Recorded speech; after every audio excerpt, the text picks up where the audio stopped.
बंदी छोड़ सतगुरु रामपाल जी परमेश्वर जी की जय हो। परम पिता परमात्मा सारी सृष्टि के रचनहार कुल मालिक असंख्य ब्रह्मांडों के स्वामी जगत गुरु तीनों लोकों में प्रवेश करके सबका धारण पोषण करने वाले राजाधिराज आत्माधार नाथों के नाथ देवों के देव महादेव सर्वेश्वर महेश्वर मृत्युंजय अजरो अमर आदि अनादि सनातनी प्रभु जगत पिता जगदीश्वर श्री श्री 1008 की उपाधि के वास्तविक अधिकारी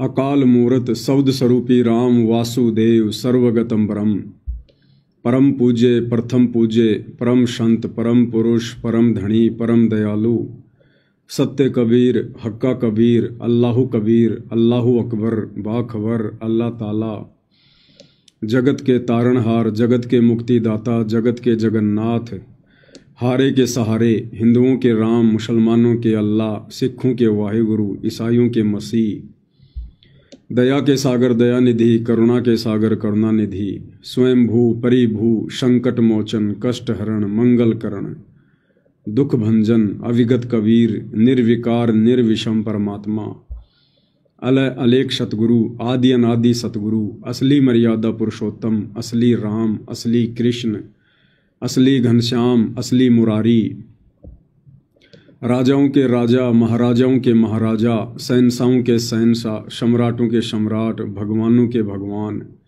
अल्लाहों के अल्लाह प्रभुओं के प्रभु मसीहाओं के मसीह सच्चे वाहिगुरु बाबाओं के बाबा पीरों के पीर सेठों के सेठ जगत सेठ सावड़सा सेठ सर्वगुण संपन्न अनंत कोटि कलाओं के स्वामी अनंत कोटि ब्रह्मांडों के नायक योगियों में महायोगी ध्यानियों में महाध्यानी सिद्धों में परम सिद्ध ज्ञानियों में तत्व ज्ञानी ब्रह्म ज्ञानी महाज्ञानी परम ज्ञानी सर्वश्रेष्ठ ज्ञानी विज्ञानी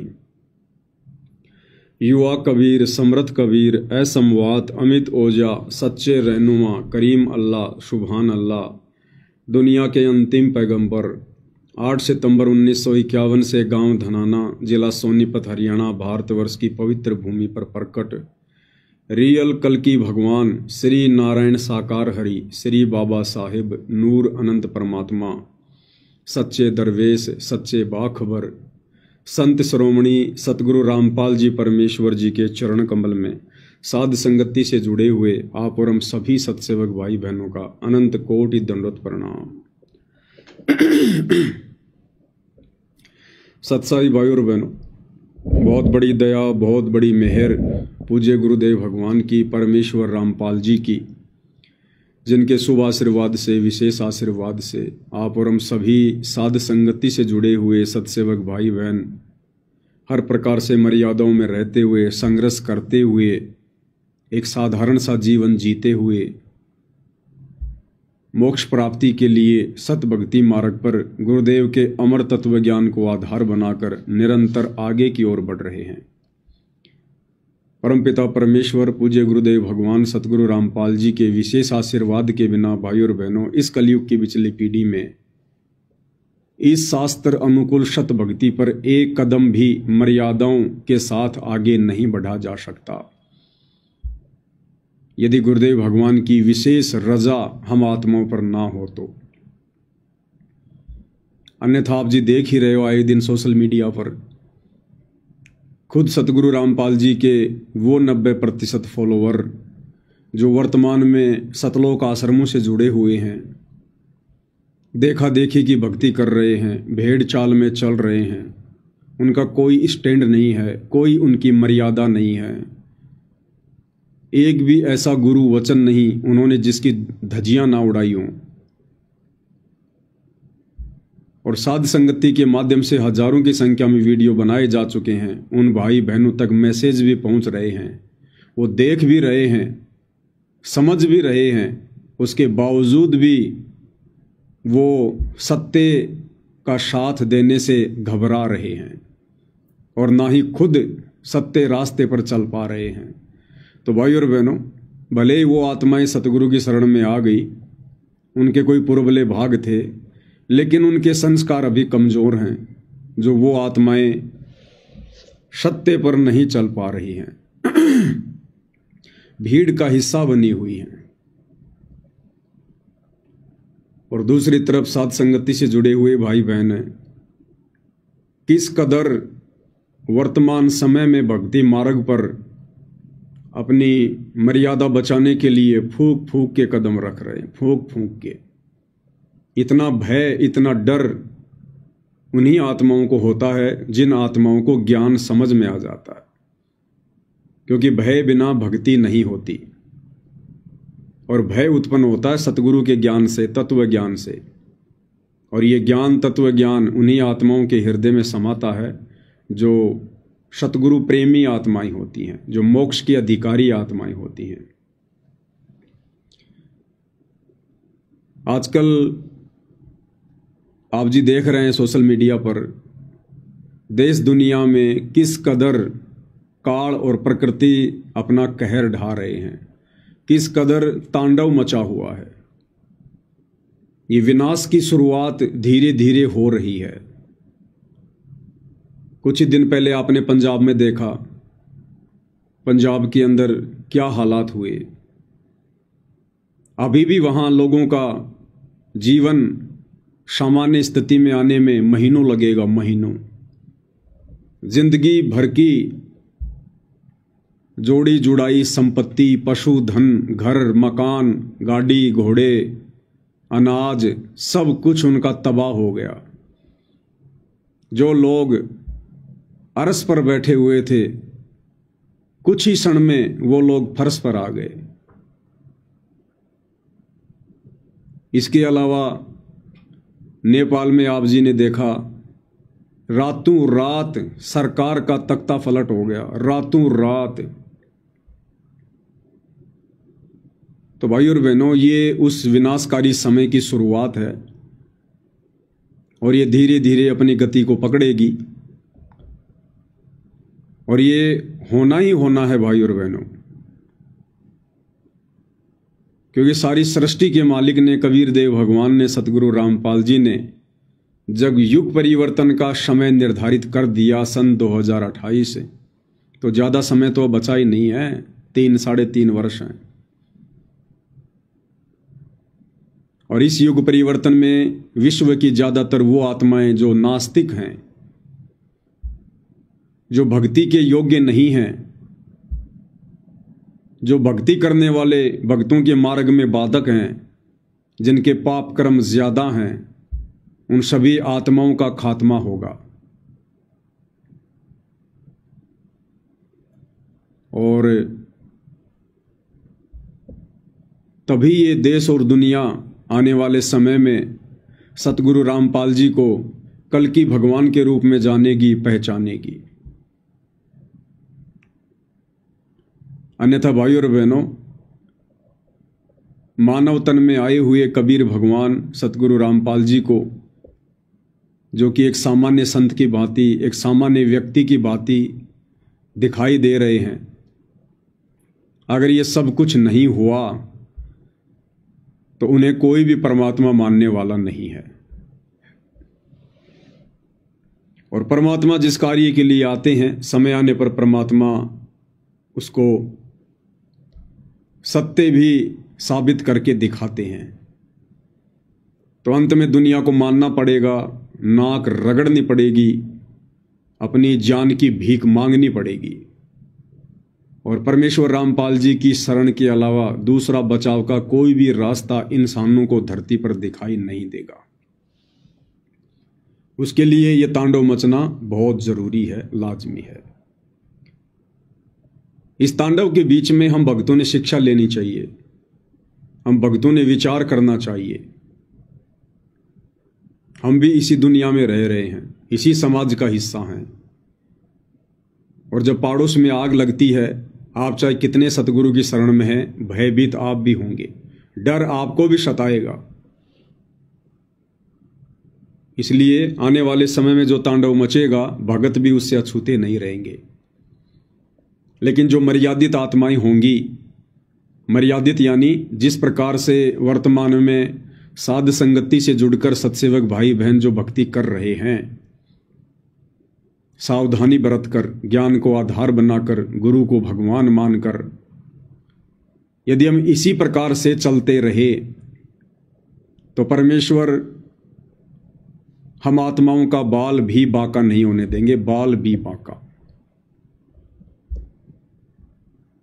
और दूसरी तरफ सतलोक आश्रमों से जुड़े हुए भाई बहन जो भक्ति के निकट भी नहीं हैं। देखो, एक सत्संग में गुरुदेव भगवान ने बताया कि नाम मिल जाना कोई बड़ी बात नहीं है। गुरुदेव ने बताया कि नाम प्राप्त हो जाना कोई बड़ी बात नहीं है। नाम मिलने के बाद में उस नाम के ऊपर चलना, मर्यादाओं में रहकर उस नाम की इज्जत रखना। नाम यानी शब्द, और शब्द यानी सतगुरु।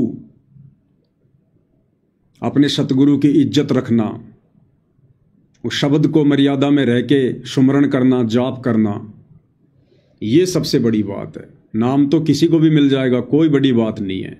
इस नाम की कोई फीस नहीं है, कोई योग्यता नहीं है। मालिक को पता है कि कितनी क्या मर्यादा निभा सकते हैं। और नाम तो परमेश्वर सहज में दे देते हैं। नाम लेने के बाद फिर धीरे धीरे उसे ज्ञान होता है, फिर वो नाम के ऊपर चलना सीखता है। तो नाम मिल जाना कोई बड़ी बात नहीं बताई गुरुदेव भगवान ने। उन्हीं के मुख कमल से सुनते हैं। इसलिए 3 मंत्र के जाप का विधान है। पहला जाप ओम है, एक मंत्र उसमें ओम है, दूसरा तत् मिलकर के ये सतनाम बनता है। इसी को अजप्पा जाप भी कहते हैं, जो श्वासों से सिमरण होता है। ये शब्द तत् मंत्र जो है गुप्त है, ये सांकेतिक है, और सत मंत्र भी सांकेतिक है। ये 2 मंत्र देने का किसी को अधिकार नहीं है। ओम नाम का जाप भी पूरे संत, पूरे ऋषि ही को अधिकार होता है। वो पूर्व परम, वो यहां का परम शक्ति होता है। क्या कह रहे हैं परमात्मा? एक छोटा सा पॉइंट और आ गया बीच में गुरुदेव भगवान की महिमा में। क्या कह रहे हैं गुरुदेव कि ओम नाम भी, ये जो ओम नाम है जो ब्रह्म का, ये भी कोई सामान्य संत, सामान्य व्यक्ति नहीं दे सकता है। इस ओम नाम का जाप देने का अधिकारी भी कौन होगा? जो यहां की परम शक्ति होगा। यहां की परम शक्ति, 21 ब्रह्मांड की परम शक्ति। तो भाई और बहनों, आज ओम नाम का जाप देने के अधिकारी इस पृथ्वी पर कौन है? आप और हमें तो भली भांति पता है, परमेश्वर रामपाल जी हैं। इनके अलावा तो कोई नाम देने का अधिकारी है ही नहीं संसार में। ये जितने भी आचार्य, शंकराचार्य, संत, महंत, ये सब केवल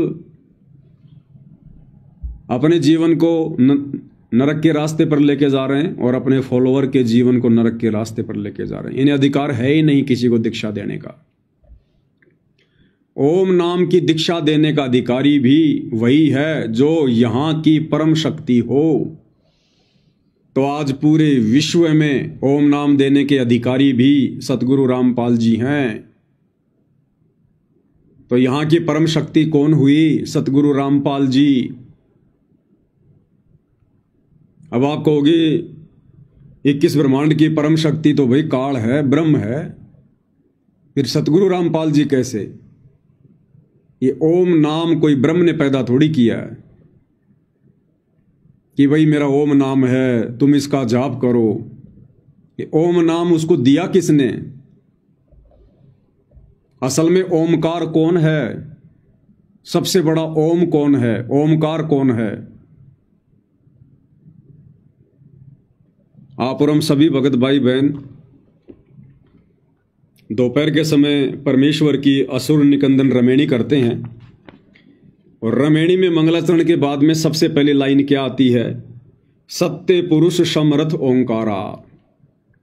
सत्य पुरुष समरथ ओंकारा, और सबसे बड़ा ओम भी कबीर भगवान है, सत्य पुरुष है, अदली पुरुष कबीर हमारा। इस ब्रह्म को, काल को, ज्योति निरंजन को ओम नाम किसने दिया? कबीर भगवान सतगुरु रामपाल जी ने दिया। इसलिए गुरुदेव भगवान कह रहे कि ओम नाम देने का अधिकारी भी यहां की परम शक्ति है, कोई ओम नाम नहीं दे सकता। ये सत्य पुरुष समरथ ओंकारा, अदली पुरुष कबीर हमारा। तो क्या कह रहे हैं गुरुदेव कि ओम नाम देने का अधिकारी भी यहां की परम शक्ति होती है, अर्थात सतगुरु रामपाल जी ही परम शक्ति हैं तीनों लोकों में। ये तो केवल इनके नौकर हैं। 21 ब्रह्मांड का स्वामी काल एक नौकर बैठा रखा गुरुदेव भगवान ने यहां। 7 संख ब्रह्मांड का स्वामी अक्षर पुरुष एक नौकर बैठा रखा गुरुदेव ने।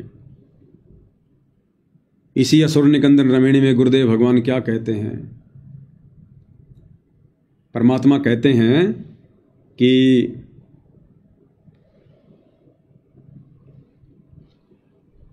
ये जो काल है, जो ब्रह्म है, ये परमेश्वर का चेहरा है, चेहरा। धर्मराय आदि युगादि चेहरा, सुर असुरों का करे निबेरा। ये जो धर्मराय है, जो काल है, ये आदि युगादि चेहरा, ये परमेश्वर का नौकर है सदा से। सुर असुरों का करे निबेरा, अच्छी और बुरी आत्माओं का निर्णय करने के लिए एक जज के रूप में परमात्मा ने इसको यहां बैठा रखा है, एक जेलर के रूप में। क्योंकि ये जो 21 ब्रह्मांड है, ये सतलोक की जेल है। जो आत्मा सतलोक में गलती करती है उसको सजा के लिए यहां 21 ब्रह्मांड में भेज दिया जाता है। ये काला पानी की सजा है। और यहां का एक जेलर बना दिया गुरुदेव ने, एक नौकर छोड़ दिया अपना, काल ब्रह्म धर्मराय आदि युगादि चेहरा और सुर असुरों का करे निबेरा, जो यहां पर सबको कर्मानुसार दंड देता है। तो सबसे बड़ी परम शक्ति स्वयं सतगुरु रामपाल जी भगवान, कबीर परमात्मा। देखो भाइयों और बहनों, इस ब्रह्म को जो ओम मंत्र दिया, ये भी कबीर भगवान सतगुरु रामपाल जी ने दिया। तो ये ओम मंत्र भी वैसे रियल में, असल में कबीर भगवान सतगुरु रामपाल जी का ही है, उन्होंने दिया। उसके बाद परमात्मा श्री ब्रह्मा जी को मिले, फिर उन्होंने ब्रह्मा जी को ओम मंत्र का जाप दिया। ब्रह्मा जी को तो उससे पहले पता ही नहीं था ओम क्या है। दिया किसने ओम नाम का जाप? हम तो कह देते हैं कि ओम नाम का जाप ब्रह्मा जी का है। अरे ब्रह्मा जी को दिया किसने? कबीर भगवान सतगुरु रामपाल जी ने, अग्नि ऋषि के रूप में, किसी युग में जोगजीत के रूप में, कभी सहजदास के रूप में जाते हैं परमात्मा। फिर विष्णु जी को परमात्मा ने हरियम नाम दिया। तो हरियम नाम कोई विष्णु जी ने पैदा थोड़ी किया, दिया किसने? कबीर भगवान ने गुरु रूप में। तो मंत्र किसका हुआ हरियम? कबीर भगवान का, सतगुरु रामपाल जी का। इसी प्रकार उन्होंने गणेश जी को किलियम दिया। तो गणेश जी ने थोड़ी पैदा किया किलियम, दिया किसने? कबीर भगवान सतगुरु रामपाल जी ने। तो असल में यह मंत्र है किसका? सतगुरु रामपाल जी भगवान का। ऐसे ही सोहम मंत्र परमात्मा ने शिव जी को दिया। तो देने वाला कौन? कबीर भगवान सतगुरु रामपाल जी। तो भाइयों और बहनों, जिसको शतनाम मिला हुआ है वो भाई बहन प्रथम नाम को हल्के में ना लें कि भाई ये प्रथम नाम तो देवी देवताओं के हैं। ये सातों के सातों नाम कबीर भगवान सतगुरु रामपाल जी के हैं। सातों के सातों नाम। हाँ, इनके कार्य अलग अलग हैं इन मंत्रों के, इनसे लाभ अलग अलग मिलता है। जिस प्रकार भारत सरकार अपने सैनिकों को, किसी को तो एक रिवॉल्वर देती है, किसी को AK-47 देती है, किसी को गोला बारूद देती है, किसी को लड़ाकू विमान देती है, किसी को मिसाइल देती है, किसी को परमाणु हथियार देती है। तो वो दे कौन रही है? भारत सरकार दे रही है। अब वो पिस्तौल अपने लेवल का काम करेगी, परमाणु बम अपने लेवल का काम करेगा, लड़ाकू विमान अपने लेवल का काम करेगा, और उनको चलाने वाले भी अलग अलग होंगे। वो भारत सरकार नहीं चलाएगी, जिनको अधिकारी नियुक्त किया गया है वो लोग उनका प्रयोग करेंगे। तो इसी प्रकार ये जितने भी मंत्र हैं जो इन देवी देवताओं को प्रदान किए गए हैं, ये सच्ची सरकार सतगुरु रामपाल जी भगवान ने प्रदान किए हैं, और इन देवताओं को परमात्मा ने यहाँ का अधिकारी बना दिया। जिसका जैसा सामर्थ्य है उस हिसाब से परमेश्वर ने इनको ये मंत्र प्रदान कर दिए। तो सतनाम मिलने के बाद में जैसे गुरुदेव भगवान हमें कहते हैं कि बच्चों, सतनाम की प्राप्ति के बाद में हमने सतनाम का ज्यादा सुमरण करना चाहिए, ज्यादा से ज्यादा। प्रथम नाम की भले हम 1 या 2 ही माला कर लें, लेकिन सतनाम मिलने के बाद में प्रथम नाम से ज्यादा महत्व हमने सतनाम को देना है। इसका मतलब ये नहीं है कि प्रथम नाम को हल्के में लेना है, नहीं। भले ही हम 1 ही माला करें प्रथम नाम के सतनाम मिलने के बाद में, लेकिन वो 1 माला भी बड़ी श्रद्धा से, जो विधि गुरुदेव ने बताई है सुरती नृत्य और मन के साथ में, ये सोचकर कि ये मंत्र वास्तव में मेरे परमात्मा के हैं, मेरे गुरुदेव भगवान के हैं। इन मंत्रों का सुमरण भी मेरे गुरुदेव भगवान का सुमरण है, मेरे परमात्मा का सुमरण है। अगर मेरे परमात्मा, मेरे गुरुदेव भगवान ये मंत्र इन देवी देवताओं को प्रदान ना करते, इनके ऊपर दया ना करते, तो ये देवी देवता कहाँ से हमारे को लाभ देते। जड़ अगर पूरे पेड़ को पोषण ना देती तो टहनियाँ कहाँ से होती, टहनियाँ नहीं होती तो फिर फल किसके लगते। तो मैन कौन हुआ? जड़, जो प्रोक्ष है, गुप्त है। जड़ से खाद लेकर, पानी लेकर पूरा पेड़ अपना विकास कर पाया है। तो इसी प्रकार हमने प्रथम मंत्र को भी विशेष श्रद्धा के साथ में, और प्रथम मंत्र तो वैसे भी विशेष श्रद्धा के साथ में जाप करने योग्य है, क्योंकि 7 मंत्रों में जो सबसे पहला मंत्र है, जो गुरुदेव भगवान ने ज्ञान गंगा पुस्तक में सार्वजनिक किया हुआ है, शत शुक्रत अविगत कबीर, ये परमेश्वर की पूजा का मंत्र है। यानी यही तो है सार नाम, यही तो है सार शब्द, सब कुछ यही है जो परमात्मा हमें शुरू में दे देते हैं। भाई परमात्मा एक है, उनका मंत्र भी एक ही है, और गुरुदेव ने स्पष्ट कर ही दिया है। वैसे जब जब भूल पड़े पुस्तक में और गरीबदास जी की वाणियों में तो खुल के परमात्मा ने कह दिया कि यो सार शब्द सतगुरु कबीर है, यो सार शब्द सतगुरु कबीर है। तो सतगुरु कबीर कौन है बताओ? आज हमारे गुरुदेव भगवान ही तो हैं सतगुरु कबीर। और कबीर उनके शरीर का नाम थोड़ी है, कबीर उनके शरीर का नाम नहीं है। शरीर तो आप और हमारे हैं, परमात्मा का शरीर थोड़ी है। आप और हमारी तरह हाड़ मांस का शरीर थोड़ी है जो उनके शरीर का नाम होगा कबीर। कबीर उनकी मुक्ति का नाम है, मोक्ष मंत्र है, ये सार शब्द है। ये कबीर यानी गुरुदेव भगवान सतगुरु रामपाल जी। जैसे गुरुदेव सत्संग में कहते हैं कि इस कबीर नाम को यदि आपने वैसे भी स्वाभाविक भी कभी जाप कर लिया तो भी आप पुण्य के भागी बनते हैं। इस कबीर नाम को यदि आपने वैसे भी जाप कर लिया, मुंह से बोल दिया, तो भी हमारे पुण्य बनते हैं, पुण्य। जैसे कि बर्फ को यदि हमने गलती से हाथ लगा दिया वो ठंड की देगी, अग्नि में यदि हमने गलती से हाथ डाल दिया वो जलाएगी। इसी प्रकार कबीर परमेश्वर के मोक्ष मंत्र, कबीर का ये गुण है, स्वभाव है। यदि वैसे भी कोई इस मंत्र का जाप कर लेगा तो भी वो पुण्य का भागी बनेगा। चाहे किसी ने अपने बेटे का नाम रखा है कबीर,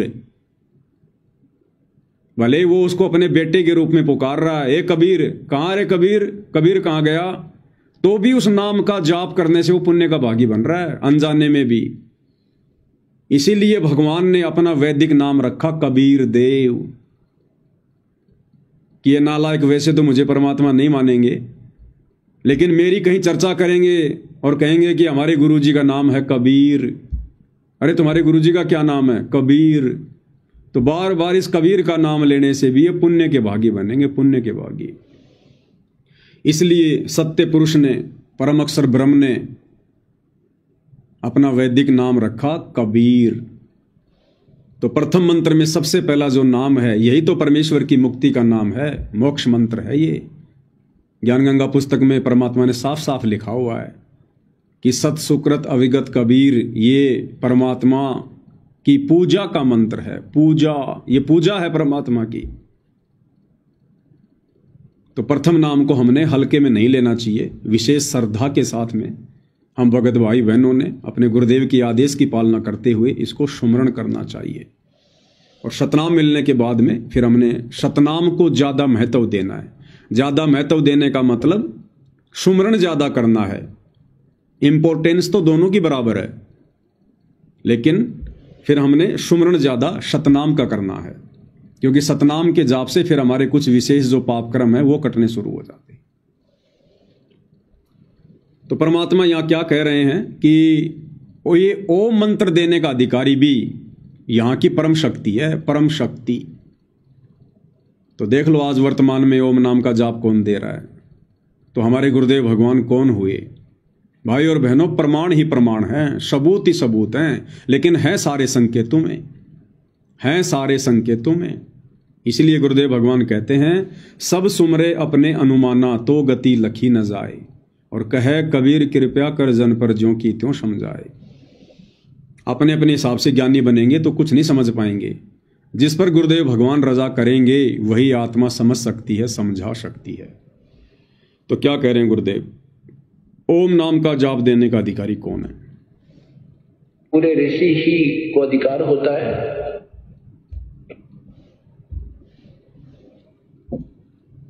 ओम नाम का जाप भी पूरे संत, पूरे ऋषि ही को अधिकार होता है। वो पूर्ण परम, वो यहाँ का परम शक्ति होता है, परम शक्ति। और पूर्ण परमात्मा स्वयं आते हैं या उसका अपना कोई दास भेजते हैं, उनको पूर्ण अधिकार होता है, वो तीनों मंत्र प्रदान कर सकता है। वो भी या तो पूर्ण परमात्मा स्वयं आते हैं या अपना कोई दास भेजते हैं, वही इन मंत्रों को दान करते हैं। तो गुरुदेव भगवान अपने आप को छुपाएंगे ये तो हम सबको पता है। सीधे सीधे तो नहीं कहेंगे कि वो परम शक्ति मैं ही हूं, वो कबीर भगवान मैं ही हूं। तो 21 ब्रह्मांड की परम शक्ति ही ये मंत्र दान कर सकती है। अब बताओ भाई और बहनों, फिर हम कैसे मान ले कि सतगुरु रामपाल जी मां के गर्भ से आए हैं? कैसे माने हम? 21 ब्रह्मांड की जो परम शक्ति है, वैसे डॉक्यूमेंट्री शास्त्रों में, कागजों में इस काल को बताया गया, 21 ब्रह्मांड के स्वामी ज्योति निरंजन को। अब भाई और बहनों, क्या आपने किसी शास्त्र में सुना है, पढ़ा है? क्या आपने गुरुदेव भगवान के किसी सत्संग में सुना है कि इस काल का मां के गर्भ से जन्म होता है? मरता तो ये भी है, जन्म तो ये भी लेता है। जब 21 ब्रह्मांड का विनाश होता है तो काल और दुर्गा भी मरते हैं, इनका भी शरीर छूटता है। क्या कभी गुरुदेव भगवान ने बताया इनके माता पिता कौन है? क्या बताया गुरुदेव ने? जब ये काल और दुर्गा दोनों अपना शरीर छोड़ते हैं, और इनका शरीर बड़ी दुर्गति से छूटता है, दुर्गति से, जैसे सर्प अपनी केंचली छोड़ता है दुखी हो होकर, ऐसे ही इनका शरीर छूटता है। ये बड़े दुखी होते हैं, बड़े परेशान होते हैं, कायल हो जाते हैं ये। और उसके बाद कबीर भगवान सत्य पुरुष सतगुरु रामपाल जी के आशीर्वाद से, उनके वरदान से काल और दुर्गा को पुनः शरीर मिलता है, युवा शरीर मिलता है इन दोनों को, युवा शरीर।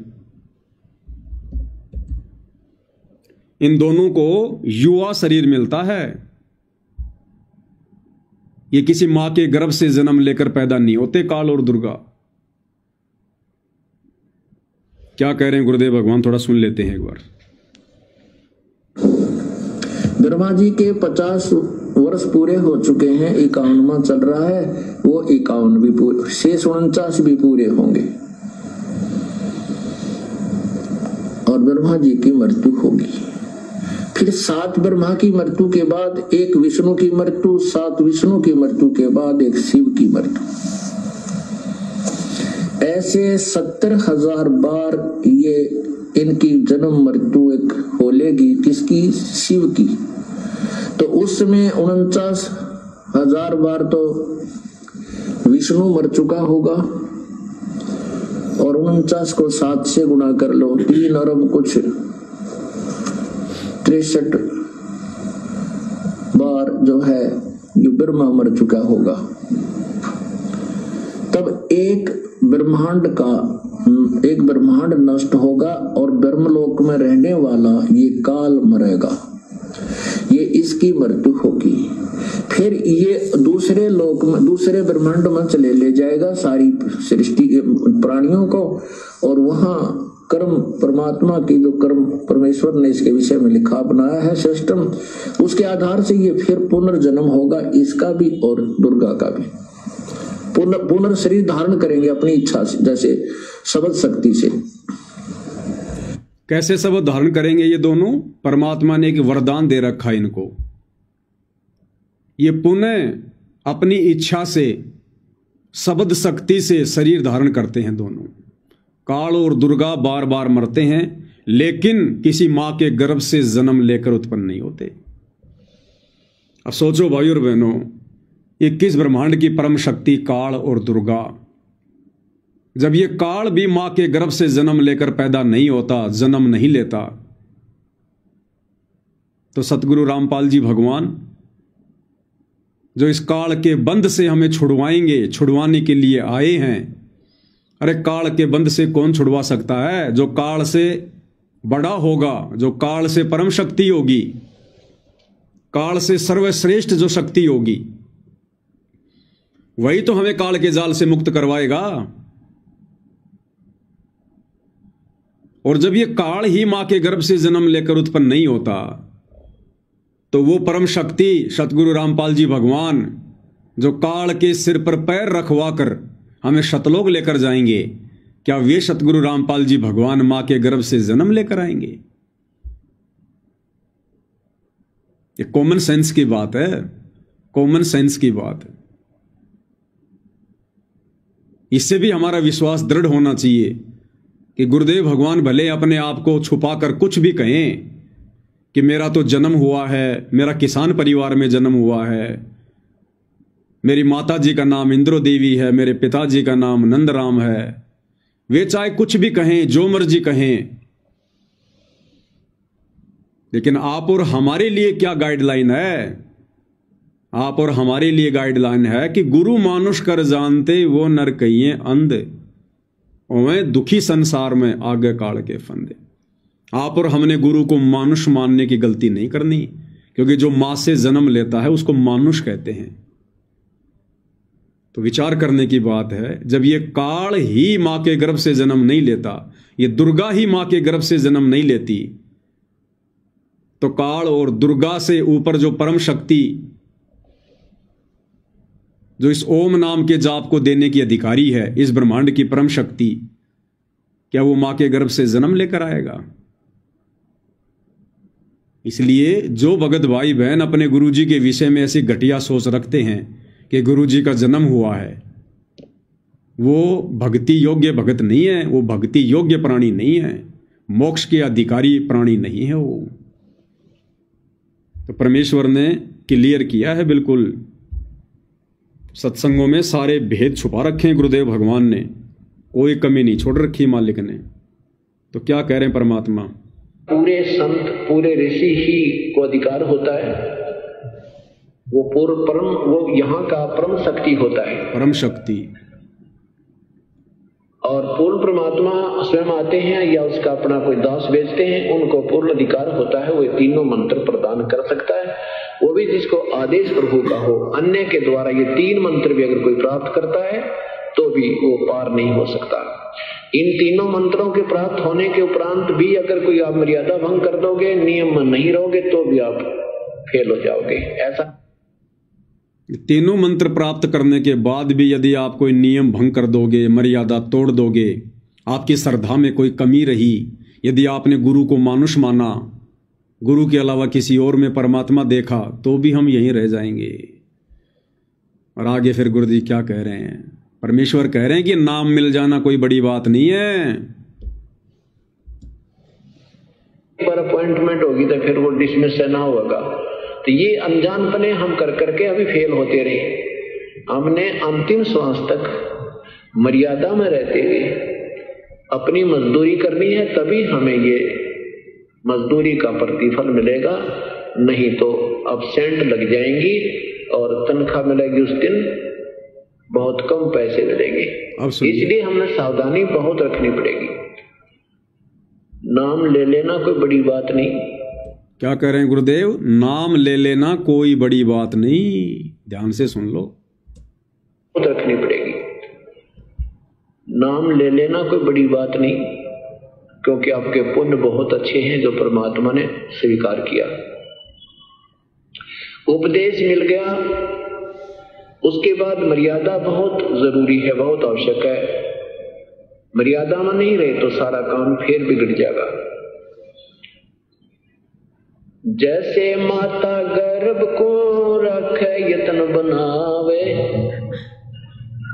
ठेस लगे तक क्षीण होवे, तेरी ऐसे भक्ति जावे। अब भाई और बहनों, पूज्य गुरुदेव भगवान भी बार बार अपने प्रवचनों में मर्यादा के ही पीछे पड़े रहते हैं, मर्यादा के पीछे जोर देते हैं कि बच्चों नाम कोई बड़ी बात नहीं है, नाम कोई बड़ी बात नहीं है।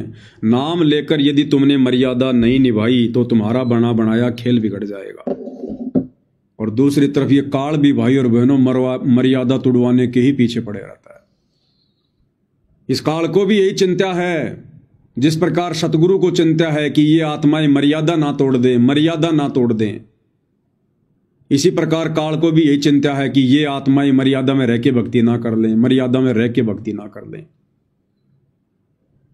कैसे मैं इनका समय बर्बाद करवाऊं, कैसे मैं इनकी श्वासें बर्बाद करवाऊं, कैसे मैं इनकी मर्यादाएं तोड़वाऊं।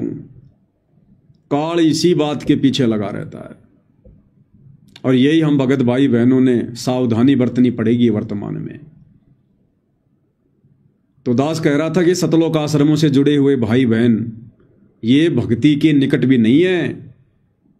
भले इन्होंने नाम दीक्षा ले रखी है, सार नाम भी ले रखा है, शतनाम भी ले रखा है, लेकिन अभी गुरुदेव भगवान ने क्या बताया कि नाम ले लेना कोई बड़ी बात नहीं है। उसके बाद तो मर्यादा, गुरु वचन, श्रद्धा, समर्पण, भगत के 16 श्रृंगार, 16 आभूषण, उसके बाद तो जी जान लगानी पड़ती है, बुद्धि, विवेक, और इन सब चीजों का अकाल पड़ा हुआ है, अकाल आश्रम से जुड़े भाई बहनों में। और इस परीक्षा के समय में, इस भक्ति के समय में आप और हमने श्वासों का ज्यादा से ज्यादा सदुपयोग सुमरण में, भक्ति में करना था। और काल कहां करवा रहा है? एक छोटा सा वीडियो दिखाते हैं आपको। यह छोटा सा वीडियो है हरियाणा के रोहतक का। और क्या हो रहा है यहां पर? संत रामपाल जी के सतलोक आश्रमों से जुड़े हुए फॉलोवर सड़कें साफ कर रहे हैं, कचरा साफ कर रहे हैं, मिट्टी साफ कर रहे हैं, झाड़ू ले लेके, जैसे बाबा राम रहीम की संगत किया करती थी। अरे बाबा राम रहीम की संगत तो कर सकती है, कोई बड़ी बात नहीं है, क्योंकि उनके पास में सतनाम नहीं है, उनको सतलोक नहीं जाना, उनके गुरु तत्वज्ञानी नहीं है, उनके गुरु ने उन आत्माओं को श्वासों की और समय की कीमत नहीं समझाई। तो वो आत्माएं तो कर सकती हैं ये काम समाज की वाहवाही लूटने के लिए, लेकिन सतगुरु रामपाल जी परमेश्वर जी के भक्ति मार्ग में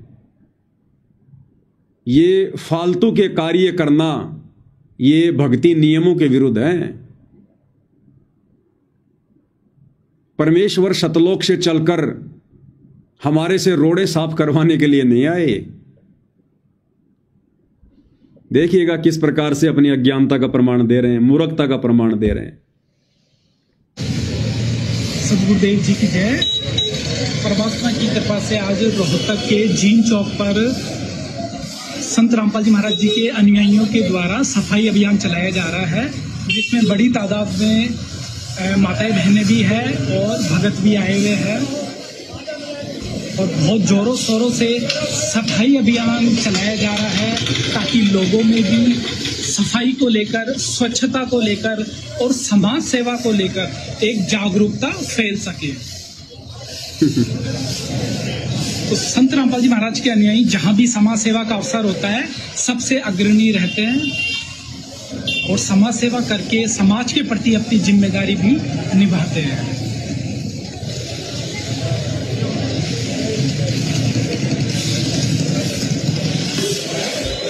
बताओ, ये लोग इसलिए झाड़ू लगा रहे हैं रोडों पर, इसलिए साफ सफाई कर रहे हैं, मिट्टी फांक रहे हैं कि लोग साफ सफाई के प्रति जागरूक हो सकें। अरे लोगों को भक्ति के प्रति जागरूक करो, आत्म कल्याण के लिए जागरूक करो।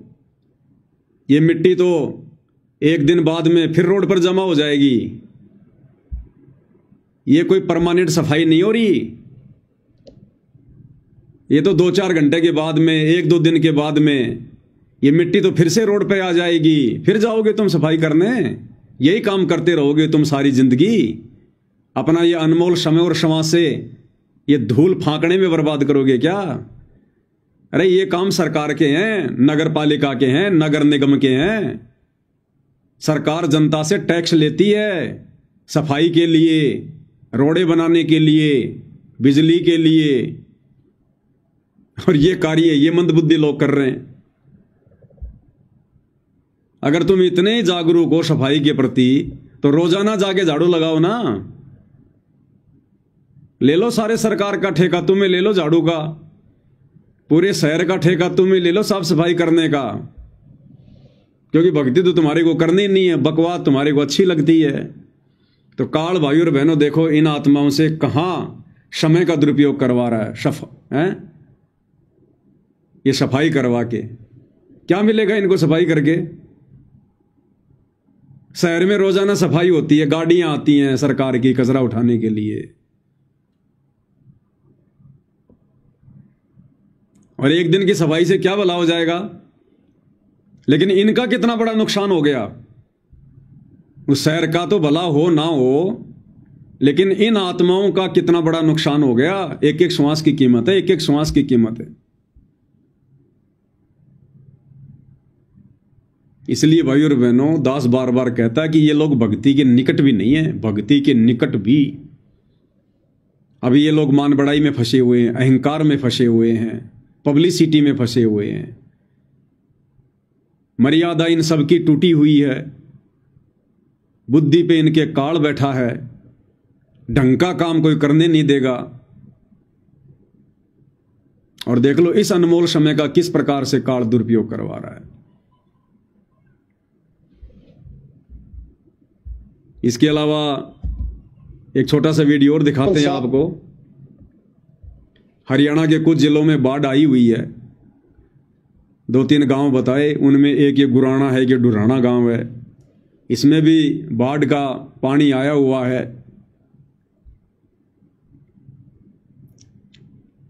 काल भाई और बहनों ऐसी प्रेरणा करेगा, ऐसी प्रेरणा करेगा। इस गांव के सरपंच ने, जिस गांव में ये गुराना गांव है, डुराना गांव है हिसार में, इसमें पानी भरा हुआ है, और इस गांव के सरपंच ने ये लोग कह रहे हैं कि गांव के सरपंच ने वैसे ही मजाक मजाक में कह दिया बाबा रामपाल के भक्तों को, वैसे ही मजाक में कह रहे ये एक आधा मकान तो कोई भी बना सकता है, जो तुम ये मकान बना रहे हो ना, ये अन्नपूर्णा अन्नपूर्णा, अरे एक आध मकान तो कोई भी बना सकता है, तुम्हारे को जब माने जब हमारे गांव का पानी निकाल दो। देखो काल ने कहां आग लगाई। काल भाई और बहनों ऐसे सूक्ष्म चाल चलता है। इस गांव के सरपंच ने मजाक मजाक में कह दिया कि एक आधा मकान तो कोई भी बना दे, ये बड़ी बात है, ये तो बाबा राम रहीम ने भी बहुत बनाए, हमारे गांव का बाढ़ का पानी बाहर निकालो तब जाने। बस इतना ही कहना था। और ये शतलोक आश्रम वाले पहुंच गए वहां पर उस गांव में, बोले जी क्या समस्या है आपकी? उन्होंने कह दिया गांव में पानी भरा है, फसलें बर्बाद होंगी, निकालो इस पानी को। तो ये क्या कह रहा है कि मात्र 1.5 घंटे के अंदर, मात्र 1.5 घंटे में सरपंच जी ने मजाक किया था और मात्र 1.5 घंटे में हमारी प्रार्थना का जवाब आ गया। इन लोगों ने कहा जी हम हमारे गुरुजी से प्रार्थना लगाएंगे, और 1.5 घंटे के अंदर इन लोगों ने जवाब दे दिया कि हमारे गुरुजी का आदेश आ गया कि उस गांव की मदद करो, उस गांव का सारा पानी बाहर निकालो। मात्र 1.5 घंटे के अंदर। और भगत समाज के ज्योति पाठ और दान का 50 लाख रुपया पाइप में और मोटर खरीद कर इस गांव को देने में बर्बाद कर दिया इन आश्रम वालों ने। बर्बाद, इसको बर्बाद ही कहेंगे हम भक्ति मार्ग के हिसाब से।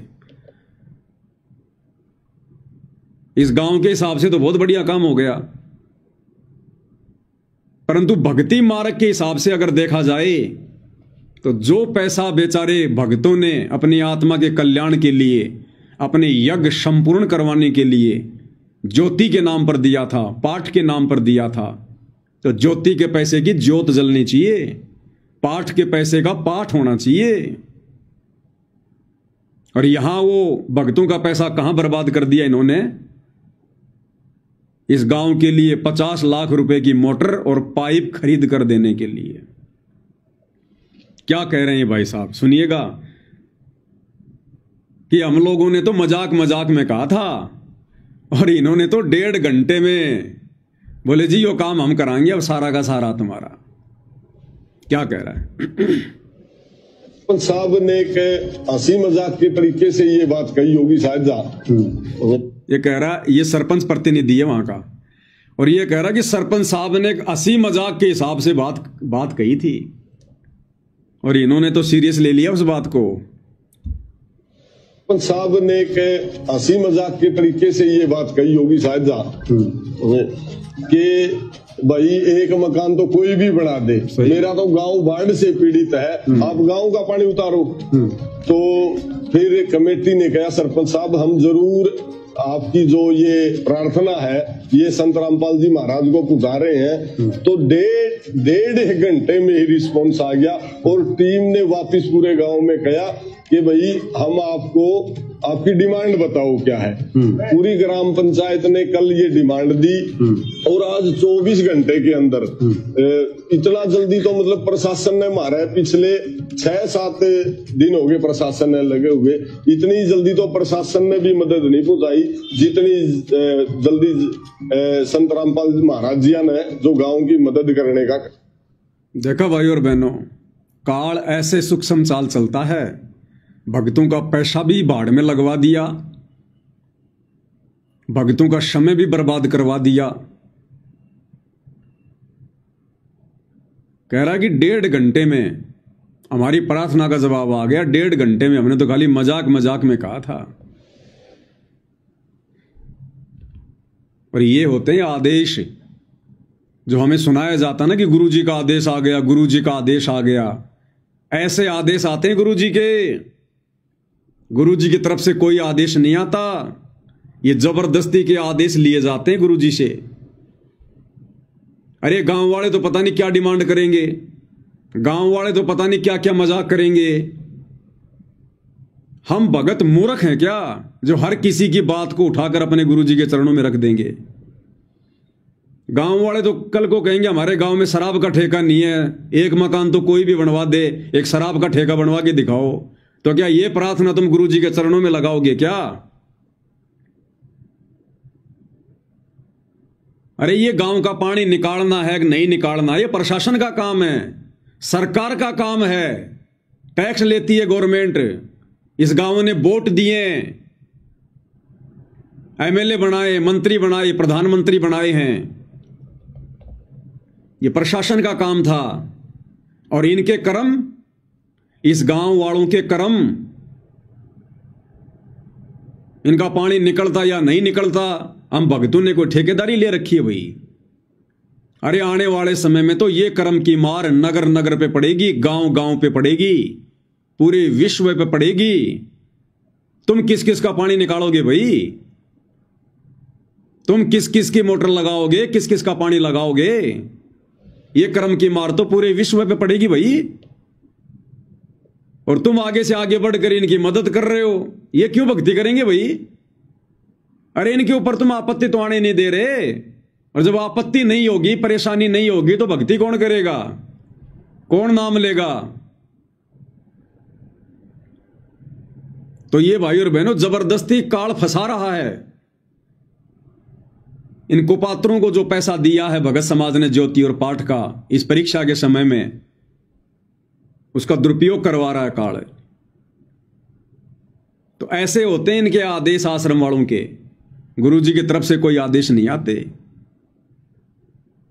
इन्होंने जबरदस्ती जाकर प्रार्थना लगाई है कि गुरु जी ऐसे ऐसे उस गांव में पानी भर गया, और गांव वाले कह रहे हैं कि हमारा पानी निकालो।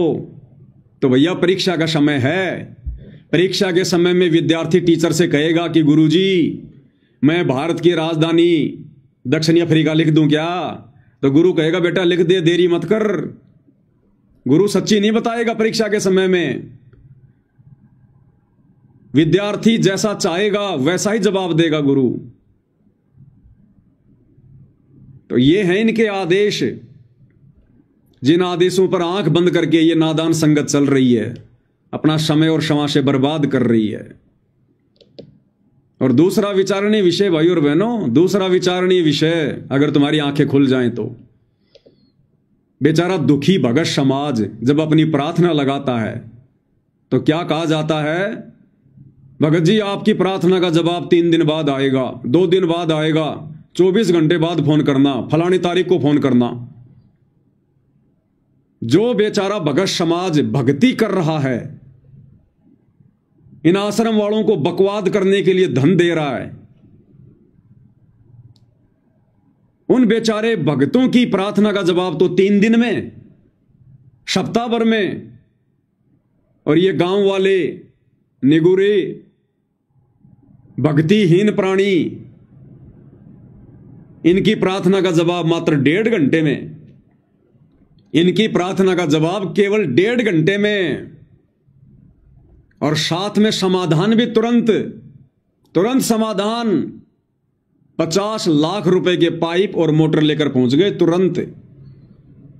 और भक्तों की प्रार्थना का जवाब 3 दिन में, और समाधान क्या बताया जाता है? गुरु जी का आदेश है पाठ करवा दे 25,000 का, ज्योति करवा दे 2500 रुपए की। भक्तों के साथ में तो ये धोखाधड़ी।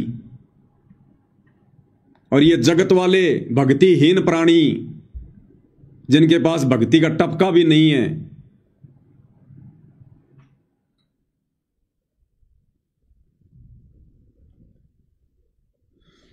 क्या वो लाइट गई क्या? लाइव भी बंद हो गया? नहीं, लाइट तो चल रहा है भाई और बहनों, थोड़ा लाइट चली गई है, थोड़ा लाइट वाइट जलाते हैं। है क्या लाइट?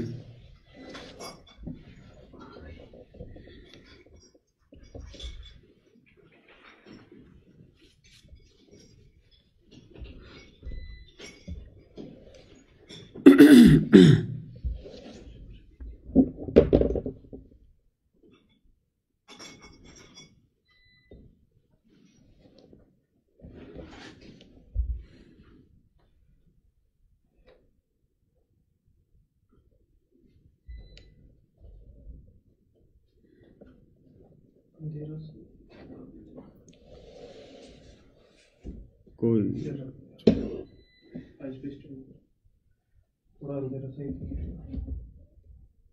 कोई बात। तो भाई और बहनों, बेचारे भोले भाले भगत जो परमात्मा की भक्ति कर रहे हैं, इन आश्रम वालों को बकवाद करने के लिए ज्योति पाठ और दान का पैसा दे रहे हैं। इनके एक इशारे पर रोडों की सफाई करते हैं, धूल फांक रहे हैं, राजनेताओं की रैलियों में जाकर अपना जीवन बर्बाद कर रहे हैं। जब वो भगत प्रार्थना लगाते हैं तो उनकी प्रार्थना का जवाब तो 3 दिन बाद आता है। और समाधान क्या बताया जाता है? 25,000 का पाठ करवा दे, 2500 रुपए की ज्योति करवा दे। और ये जगत वाले भक्तिहीन प्राणी इनकी प्रार्थना का जवाब, हंसी मजाक में लगाई गई प्रार्थना का जवाब मात्र 1.5 घंटे में। और समाधान क्या होता है? 50 लाख रुपए। लो जी, हमारे गुरुजी की तरफ से 50 लाख रुपए। तो भाई और बहनों, ये तो वो कहावत हो गई जो गुरुदेव अपने सत्संगों में बताते हैं कि बच्चों, वो किसान मूर्ख है जो बिना दूध देने वाली गाय को या भैंस को दूध देने वाली भैंस की खुराक खिला रहा है। तो जो दूध देने वाली गाय हैं, बेचारे भगत, उनको तो सूखी घास डाली जा रही है,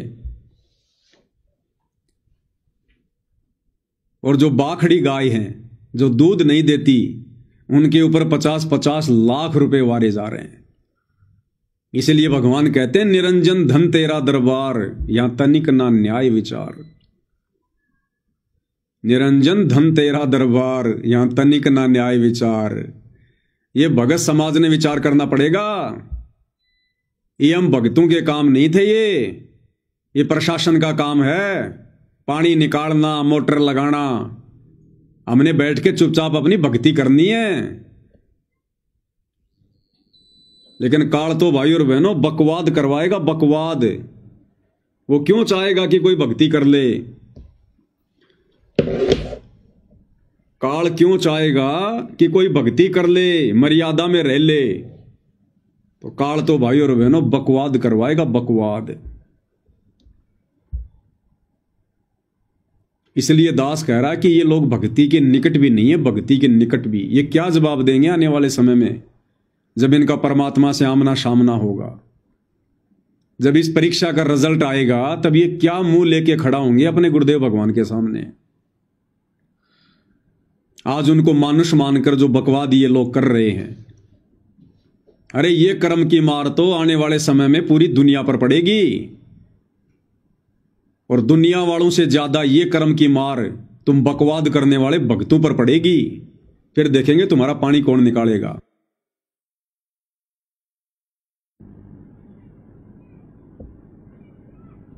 तो कल को जब गुरुदेव भगवान आएंगे, क्या मुंह लेकर खड़े होंगे ये लोग? क्या जवाब देंगे ये लोग? आज उनको मानुष मानकर बकवाद कर रहे हैं। इनको डर नहीं है कि हमें भगवान देख भी रहा है, हमारी बकवादों को भगवान देख रहा है। हम बार बार जगत वाले लोगों की व्यर्थ की प्रार्थनाएं ले जाकर परमात्मा के सामने रख देते हैं। इस परीक्षा के समय में वो परमात्मा हमारे पीछे से अपने माथे में 3 थप्पियां मारता होगा कि मैंने किन गधों को गीता जी का ज्ञान दे दिया। ये गीता ज्ञान, ये तत्व ज्ञान अगर मैं किसी गधे को देता तो 30 साल में तो वो भी बैकुंठ जाने को तैयार हो जाता, और ये तो नरक की तैयारी कर रहे हैं, नरक की तैयारी। तो आज इनको डर नहीं है भाई और बहनों, जरा भी, बिल्कुल भी, कि कर को उस परमात्मा से आमना सामना भी होगा। फिर क्या जवाब देंगे? इस धरती पर तो कितनी बकवाद कर लो, जब त्रिकुटी पर जाओगे यही बाप मिलेगा, यही परमात्मा, यही सतगुरु। वहां क्या जवाब दोगे? वहां तुम्हारी बकवाद नहीं चलेगी। त्रिकुटी पर जाकर यह परमात्मा किसी का जीजा, साड़ा, फूफा, मामा, पिता, पति नहीं रहता। यहां तो तुम इसको मानुष मान के अपनी रिश्तेदारियों में बांध के कुछ भी कर लो। जब त्रिकुटी पर जाओगे ना, तो त्रिकुटी पर यह नहीं सुनेगा तुम्हारी, वहां से सीधे रिजेक्ट हो जाओगे, सीधे रिजेक्ट। और ये काल हमें यहां पर बांध रहा है।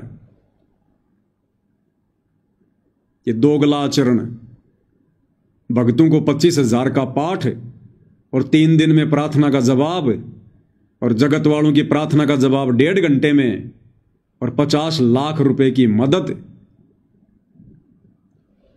इसलिए भाई और बहनों, अपने एक शब्द में पूज्य गुरुदेव भगवान ने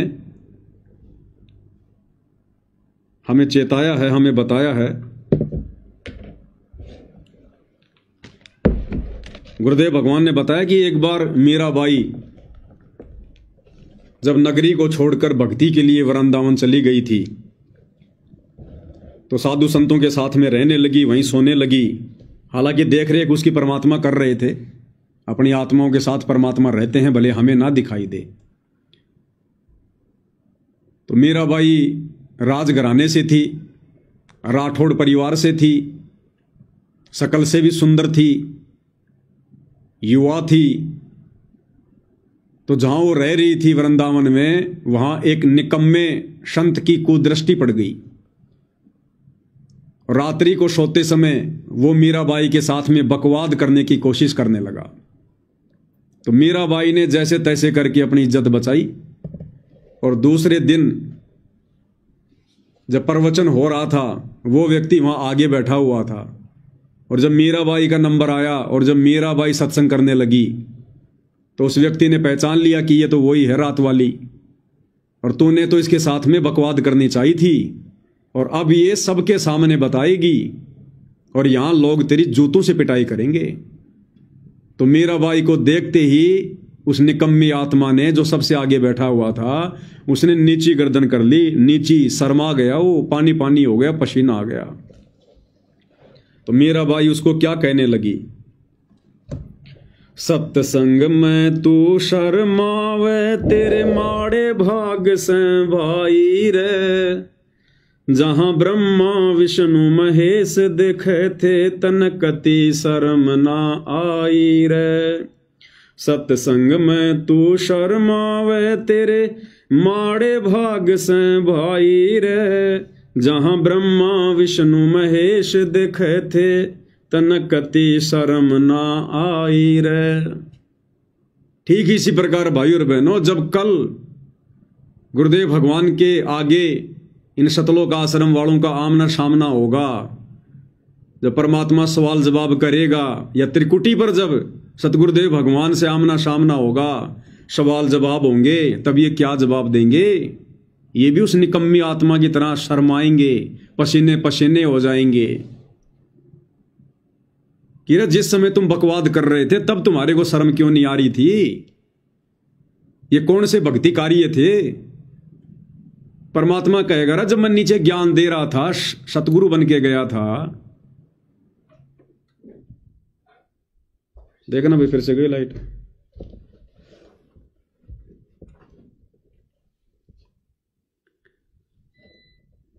बैटरी दे।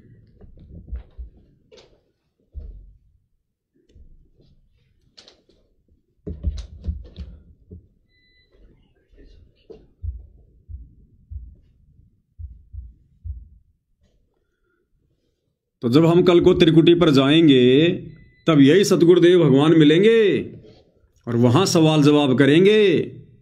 फिर नीची गर्दन हो जाएगी। नीची गर्दन क्या जवाब देंगे हम, जो आज ये बकवाद कर रहे हैं, भगत समाज का समय बर्बाद करवा रहे हैं, भगत समाज का पैसा बर्बाद करवा रहे हैं, रोडों की सफाई करवा रहे हैं फालतू में, व्यर्थ में। अरे ये समय भक्ति करने का था, परमात्मा में ध्यान लगाने का था, गुरु को प्रसन्न करने का था। और गुरु प्रसन्न रोडों पर झाड़ू लगाने से नहीं होता। गुरु प्रसन्न होता है मर्यादा में रहकर भक्ति करने से, बुद्धि विवेक का इस्तेमाल करने से। ये गांव का पानी तो आज नहीं तो 2 दिन बाद में सरकार निकाल देती, नहीं तो गांव वाले खुद अपनी व्यवस्था करते। वो तुम्हारे भरोसे बैठे रहते क्या? उन्होंने तो खाली एक मजाक किया था, कोई सीरियस होकर थोड़ी कहा था गांव वालों ने कि तुम पानी निकालो ही, तुम पानी नहीं निकालोगे तो गांव वाले मर जाएंगे, ये थोड़ी कहा था। हंसी मजाक में कहा था, अन्यथा गांव वालों ने तो अपनी व्यवस्था करनी थी भाई। तुम ना करते, वो तो करते ही करते अपनी। लेकिन काल ने बीच में टांग फंसवा दी, बीच में टांग जबरदस्ती। उसने तो मर्यादा तोड़वानी है, मर्यादा। तो कल को फिर क्या जवाब दोगे? फिर परमात्मा भी यही कहेगा, सत्संग में तू शर्मावे तेरे माड़े भाग से भाई रे, जहां ब्रह्मा विष्णु महेश देखे थे तनकती शर्म ना आई रे। कि हे नालायक आत्माओं, जिस समय तुम बरवाला कांड के बाद ये बकवादे कर रहे थे, उस समय मैं हिसार जेल में बैठा बैठा सब कुछ देख रहा था।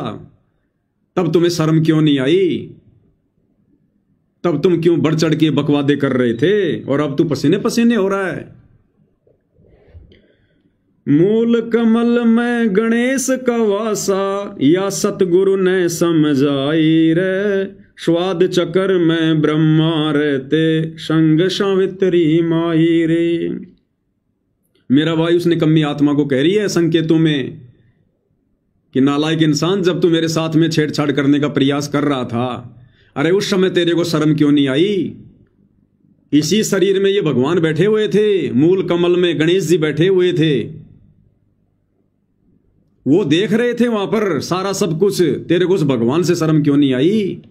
और आज तू मेरे सामने शर्मा रहा है कि अब ये सबके सामने बताएगी तो तेरी पिटाई होगी।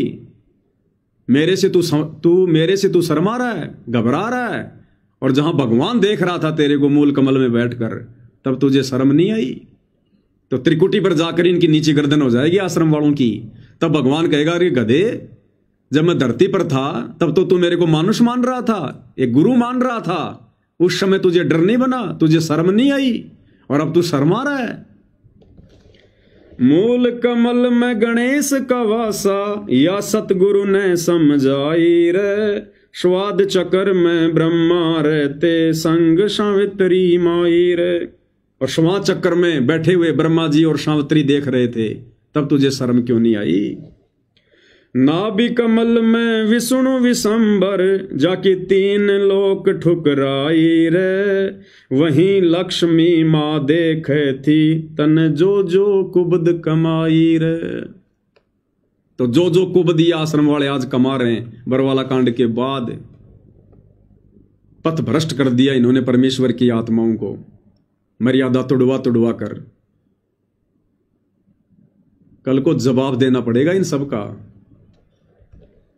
सत्संग में तू शर्मावे, तेरे माड़े भाग से भाई रे, जहां ब्रह्मा विष्णु महेश देखे थे, तन कति शर्म ना आई रे। हृदय कमल में महादेव देवा, जिन अटल समाधि लाई रे, वहीं पार्वती माँ देखे थी, तन के सोची अन्यायी रे। ऐसे ही जवाब लेगा परमात्मा त्रिकुटी पर, जो आज इनका लीडर बना फिर रहा है ना आश्रम वालों का।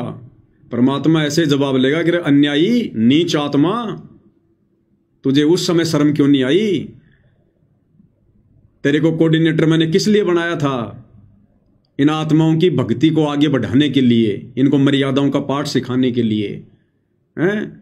और तू इन आत्माओं से सफाई करवा रहा है, मिट्टी फकवा रहा है, दुनिया का पानी निकलवा रहा है, राजनेताओं की रैलियों में धक्के खिला रहा है, गुंडों की सीबीआई जांच करवा रहा है, परशुराम की जयंती में धक्के खिला रहा है, लोगों की धर्मशालाएं बनवा रहा है, दुनिया के फालतू के मकान बनवा के इन आत्माओं का समय और पैसा न जो है तूने बर्बाद करवाया। तो क्या जवाब देंगे भाई और बहनों वहां पर? ये सतगुरु के विधान में नहीं है।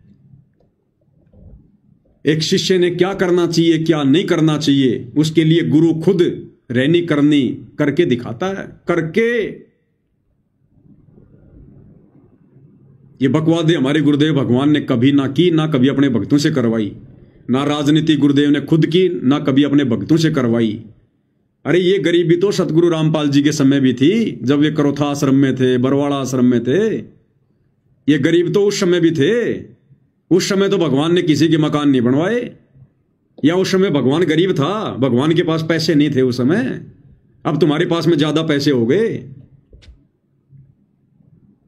ये बाढ़ वगैरह तो गुरुदेव भगवान के समय भी आती थी। ये जाटों की धर्मशालाएं तो गुरुदेव भगवान के समय भी काम चल रहे थे। परमात्मा ने तो कभी नहीं कहा अपने भक्तों से कि जाओ निकालो उनका पानी। ये किस ब्रह्मांड है? सब यहां पर अपना अपना कर्म भोगते हैं। जिसने आपत्तियों से बचना है भक्ति करो, नाम उपदेश लो, मर्यादा में रहकर गुरु को प्रसन्न करो, तभी आपदाएं टलेंगी।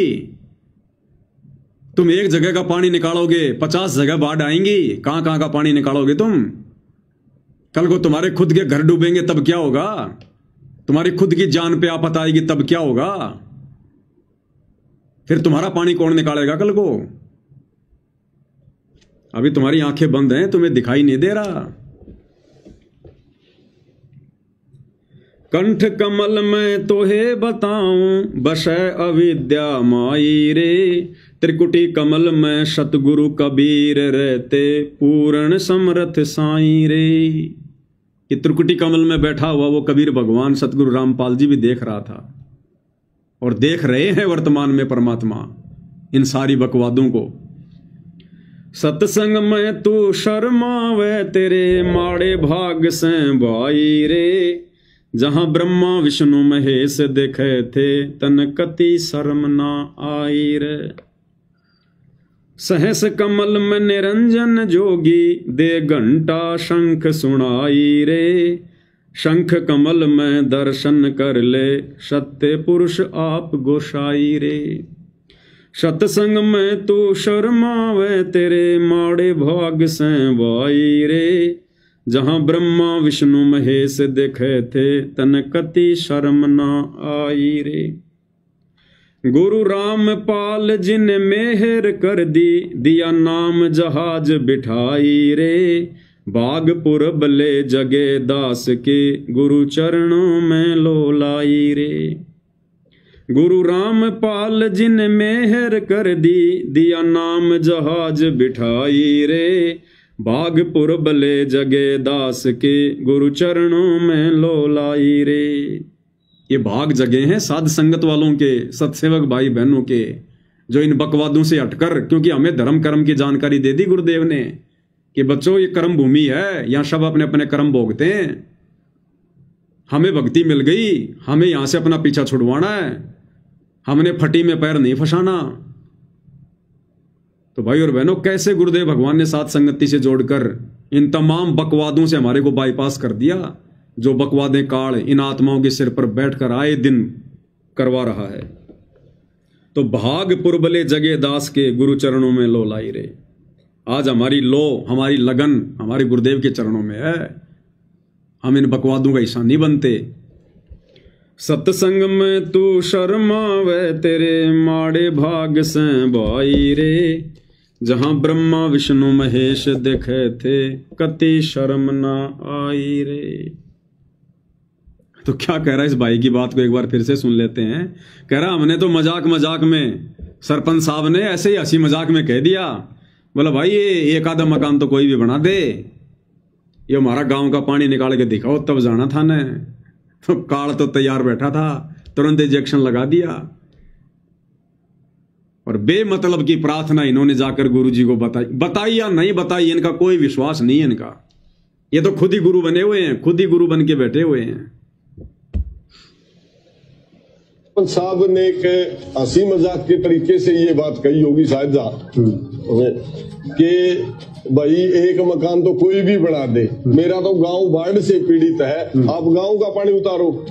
तो फिर कमेटी ने कहा सरपंच साहब हम जरूर आपकी जो ये प्रार्थना है ये संत रामपाल जी महाराज को पुजा रहे हैं। तो डेढ़ घंटे में ही रिस्पॉन्स आ गया और टीम ने वापस पूरे गांव में कहा कि भाई हम आपको आपकी डिमांड बताओ क्या है। पूरी ग्राम पंचायत ने कल ये डिमांड दी और आज 24 घंटे के अंदर, इतना जल्दी तो मतलब प्रशासन ने मारा है, पिछले 6-7 दिन हो गए प्रशासन ने लगे हुए, इतनी जल्दी तो प्रशासन ने भी मदद नहीं पहुंचाई जितनी जल्दी संत रामपाल महाराज जी ने जो गांव की मदद करने का। अब भाई और बहनों विचार करो, अब इन लोगों का एक जवाब होगा, इस वीडियो के बारे में कोई सवाल करेगा इनसे कि भाई तुम भक्तों ने क्या मतलब था। वैसे तो सवाल कोई करता ही नहीं इन लोगों से, वैसे तो सवाल कोई करता ही नहीं है। पूरी संगत के सिर पर काल बैठा है, कौन लट खाने का काम करे भाई सवाल जवाब करके। तो सवाल जवाब तो कोई करता ही नहीं है इन लोगों से, तभी तो इनके हौसले बुलंद हो रहे हैं। और अगर कोई करने की हिम्मत करेगा थोड़ी बहुत तो उसको पवनदास दिखाई दे जाता है कि भाई तेरे साथ भी पवनदास जैसी बनेगी, अपना चुपचाप बैठ जा घर पे। तो सवाल जवाब तो इनसे कोई करता नहीं, तभी तो इनके हौसले बुलंद हो रहे हैं। और अगर इनसे कोई सवाल भी कर ले एक आधा भूला भटका नया प्राणी, तो क्या जवाब देंगे? अरे वो ऐसे तो जुड़ेंगे ज्ञान से, ऐसे तो जुड़ेंगे गुरुजी से, ऐसे तो नाम लेंगे गुरुजी से। अरे इस प्रकार से चापलूसी कर करके जोड़ी गई आत्माएं भक्ति मार्ग पर कभी सफल होती हैं क्या? क्या करेंगे जुड़ के गुरुजी से? ये 50 लाख के पाइप देकर 5 ये पानी निकालने की मोटर देखकर ये गुरुजी से जुड़ेंगे। यही लोग तुम्हारी पीठ पीछे मजाक उड़ाएंगे, फिर गुरुजी का मजाक और तुम्हारा मजाक उड़ाएंगे ये लोग, और पता नहीं क्या क्या कहेंगे कि इसे मूर्ख नहीं देखे हमने जिंदगी में कदे, और तुम्हारे से फिर ऐसे काम करवाएंगे ये। छोटी मोटी कोई ऐसी इनको जरूरत होगी तुरंत तुम्हें फोन करेंगे, और यदि तुमने इन जगत वालों के एक भी कार्य को करने से मना कर दिया, क्योंकि इनको थोड़ी पता तुम्हारी मर्यादाओं के बारे में, तुमने मान लो इनके 70 काम कर दिए, और यदि एक काम तुमने नहीं किया, ये जगत है, जगत किसी का नहीं होता, तुम्हारे 70 काम पे पानी फिर देंगे ये 70 काम पर। और क्या न्याल करेंगे फिर ये नाम लेके, अरे ज्ञान समझ के थोड़ी नाम लेंगे फिर ये तो ये सोच कर लेंगे कि बाबा रामपाल ने हमारे गांव की मदद करी, चलो ले लेते हैं नाम, देखांगे। और कौन सी मर्यादा निभाएंगे फिर ये, नाम भी लेंगे तो फॉर्मेलिटी के लिए, कोई इक्का दुक्का अगर नाम भी ले लेगा इस गांव का तो फॉर्मेलिटी के लिए, काम उसने सारे फिर वही करने हैं। तो क्या न्याल करेंगे नाम लेकर भी, भगत बनकर भी। और भाई सतगुरु रामपाल जी ने इस प्रकार लोगों की चापलूसी करके भगत नहीं बनाए, चापलूसी करके भगत नहीं बनाए।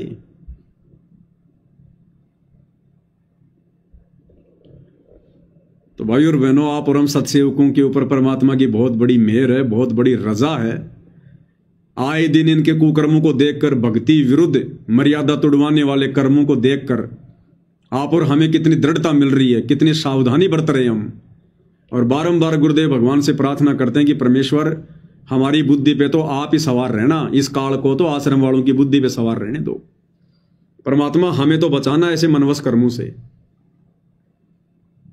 ये दुनिया को खीर खिलाते खिलाते हमारे को असंख्य जन्म हो गए, गधे कुत्ते सुअरी बने हम, इससे ज्यादा कुछ भी हमें लाभ नहीं हुआ। और गुरुदेव भगवान ने एक सत्संग में हमारे को यही समझाया। इन सत्संगों को आधार बनाने के चलते तो आज हम भाई बहन बचे हुए हैं।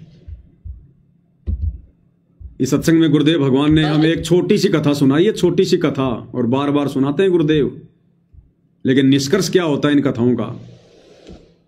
एक दरोगा की कथा सुनाई गुरुदेव ने, एक दरोगा और उसके मित्र की। सत्संग तो हम सब ने कई बार सुन रखा है, लेकिन अब काम आएंगे ये कथाएं हमारे। शिक्षा क्या है अब समझ में आएगी। एक व्यक्ति था, वो किसी थानेदार का मित्र था, दरोगा का, एसएचओ का, और उस व्यक्ति का पड़ोसी उसको दुखी करता था, लड़ाई झगड़ा करता था। एक दिन उसने जाकर थाने में अपने मित्र दरोगा से कह दिया कि ऐसे ऐसे मेरा मित्र है पड़ोसी, मुझे बहुत दुखी करता है। वो दरोगा ने क्या कहा कि तुम मार उसके सिर में लठ, मैं अपने आप देख लूंगा।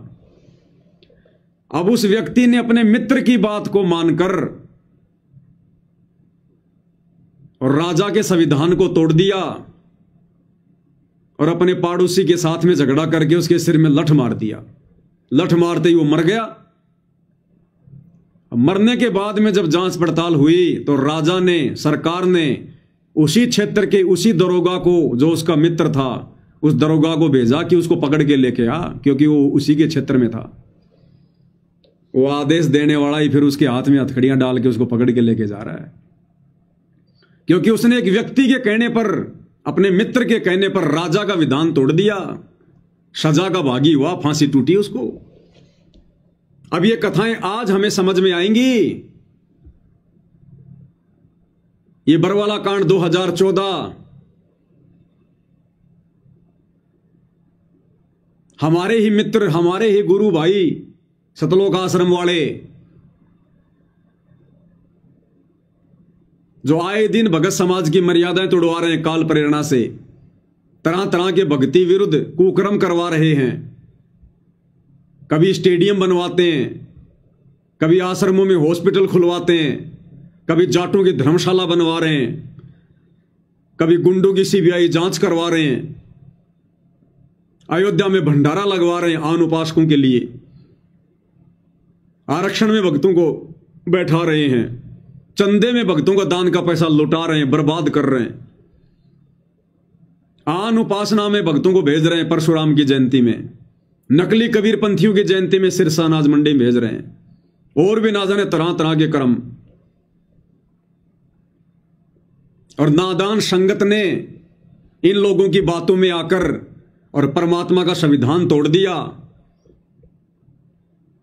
इन दरोगा रूपी कोऑर्डिनेटरों के कहने पर, इन दरोगा रूपी गुरुदेव के कलयुगी परिवार के कहने पर इस नादान संगत ने राजा का संविधान तोड़ दिया, भगवान का, सतगुरु का, कबीर भगवान का। सतनाम के नियम में गुरुदेव ने लिखा है कि बच्चों, हमने तो कोई गेम भी नहीं खेलना मोबाइल में भी, और इन्होंने धनाना गांव में स्टेडियम बनवा दिया बैडमिंटन का।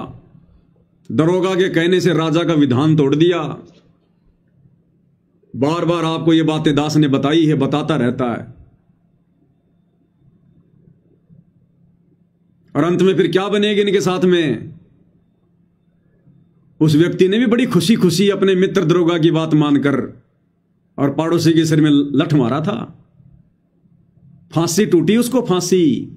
आज ये नादान संगत इन कोऑर्डिनेटरों के कहने पर, गुरुजी के परिवार के कहने पर हंसी हंसी, खुशी खुशी राजनीतियों में जा रही है, दुनिया भर के पाखंड कर रही है, इनके कुकर्मों में सहयोग कर रही है। कल को सजा भोगनी पड़ेगी, क्योंकि तुम सतगुरु का संविधान तोड़ के काम कर रहे हो। ये नहीं बचाएंगे तुम्हें, ये तो साइड में हो जाएंगे। ये कोऑर्डिनेटर नहीं बचाने वाले, ये खुद सजा के भागी हैं। तुम्हें क्या खाक बचाएंगे? क्या कह रहे हैं गुरुदेव भगवान? शास्त्र विधि को त्याग कर जो मनमाना आचरण करते हैं उनको परम सिद्धि होती है, ना कोई परम गति, ना कोई सुख होए। शास्त्र विधि को त्याग कर जो मनमाना आचरण करते हैं, शास्त्र विधि क्या, जगत के हिसाब से वेद, गीता, कुरान, पुराण, इन शास्त्रों में जो परमात्मा प्राप्ति की विधि है, उसको छोड़कर जो मनमाना पूजा पाठ करते हैं, उनको ना कोई सिद्धि हो सकती। सिद्धि यानी उनकी भक्ति कभी सिद्ध नहीं हो सकती, उनके कार्य कभी सिद्ध नहीं हो सकते, ना उनको सुख हो सकता, अर्थात 84 लाख योनियों का झंझट नहीं मिटेगा। और भक्ति मार्ग में शास्त्र विधि को त्यागना क्या है? भक्ति मार्ग में शास्त्र हैं, गुरुदेव के सत्संग, गुरुदेव की पुस्तकें। तो गुरुदेव के विधान को त्याग कर, गुरुदेव की पुस्तकों में लिखे वचनों को त्याग कर, गुरुदेव के सत्संग रूपी आदेशों को त्याग कर, और ये मनमाना आचरण जो गुरुदेव का परिवार करवा रहा है, कोऑर्डिनेटर करवा रहे हैं, इनके कहे अनुसार करना, ये शास्त्र विधि को त्याग के मनमाना आचरण है। ये भक्ति सिद्ध नहीं होगी भक्तों की, कितनी कोशिश कर लो। अब ये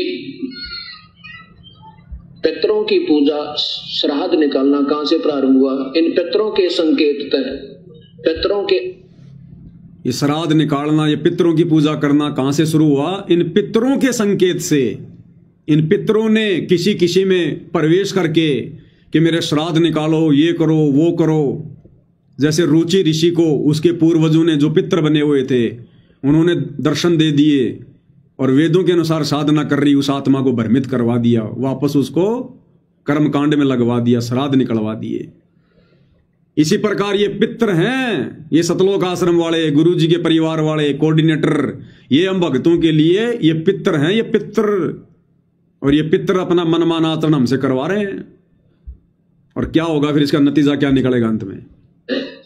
या किसी ऋषि आदि के कहने तक हमने वो शुरू कर दिए, जबकि भगवान का आदेश नहीं है। जैसे